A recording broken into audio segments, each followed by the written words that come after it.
Welcome to today's deep dive into a really fascinating psychological training program called Mindful Gym. It was developed by Dr. Feng Cheng Kar.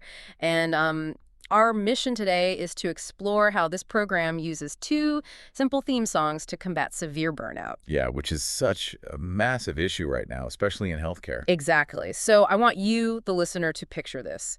It is 3:15 a.m. on a hospital ward. You are running on absolute zero sleep. Oh, brutal. Right, an IV alarm is just blaring down the hall. You're mentally replaying this harsh correction you got from a senior doctor earlier. And you're trying to plan out the next 4 patient charts all at the same time. Your mind is basically bouncing everywhere except where you physically are. I mean, that is the perfect snapshot of the healthcare mind. It just gets constantly tossed around by these relentless waves of, past regrets and future anxieties, leaving absolutely no room for the present. It sounds exhausting just talking about it. It really is. And to survive those waves, the Mindful Gym program emphasizes mental fitness. So treating the brain like a muscle that needs active conditioning.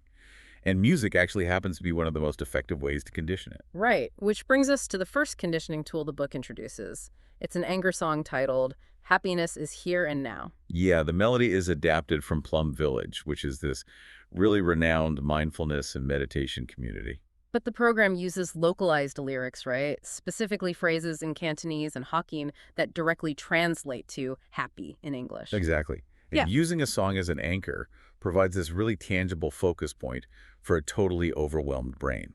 When a healthcare worker mentally hums this melody, it actually interrupts the brain's default mode network. Wait, the default mode network? That's the endless loop of racing, anxious thoughts? You got it. It forcefully pulls their attention away from the chaos and just anchors it to a simple rhythm. It makes me think of, like a web browser. If a doctor's mind is a browser with 100 open tabs, humming this song acts like a task manager closing them down. So the brain can finally focus on the single tab that actually matters. That is a great analogy. But, okay, let me push back a bit here on the idea of dropping worries. Is it actually responsible to stop and hum a song when, patient lives are on the line? It almost sounds counterintuitive to the sheer urgency of medicine. Well, I mean, it sounds counterintuitive until you look at the mechanism of clinical safety. This isn't about ignoring medical duties or just zoning out. Okay, then what is it about? The present moment is the absolute only time a clinician has the power to act. If a doctor is stuck, agonizing over a mistake they made 2 hours ago, they aren't truly listening to a patient's current symptoms. Oh, right. And they aren't safely checking a new medication dose. Exactly. Present moment attention is what actually guarantees clinical safety. That makes a ton of sense.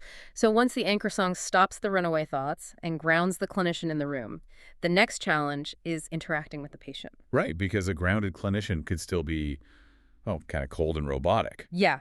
To prevent that clinical efficiency from hardening into detachment, the program introduces a second song to shift the focus outward. They refer to this as heartfulness.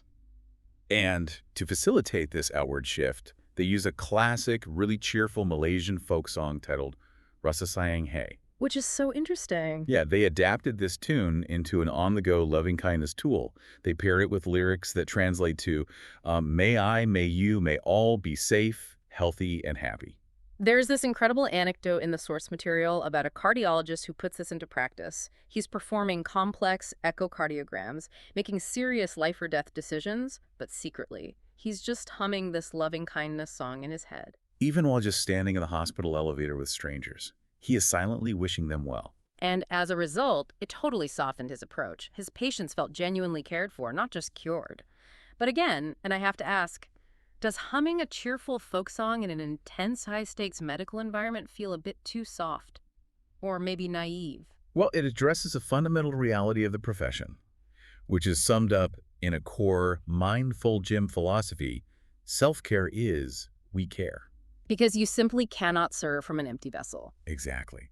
Empathy constantly depletes a healthcare worker's reserves. This musical tool actively prevents compassion fatigue by replenishing that emotional bank account. So it serves as essential emotional maintenance rather than something naive. 100%. Which means the major takeaway for you, the listener, is that these songs aren't just catchy melodies. They are portable, on-demand psychological tools. Yeah, you do not need a quiet meditation room or a yoga mat to use them. Right. They fit seamlessly into a busy, chaotic professional life as immediate interventions to just pause and reconnect. They allow a person to ride those relentless waves of stress without drowning, so they can actually show up for themselves and their patients. Which leaves us with a final thought to mull over. You might not be a surgeon or a night shift nurse, but we all face that 3:15 a.m. mental browser crash in our own life. We certainly do. So what personal theme song could you mentally hum during your own high-pressure moments to instantly reset your mind and heart?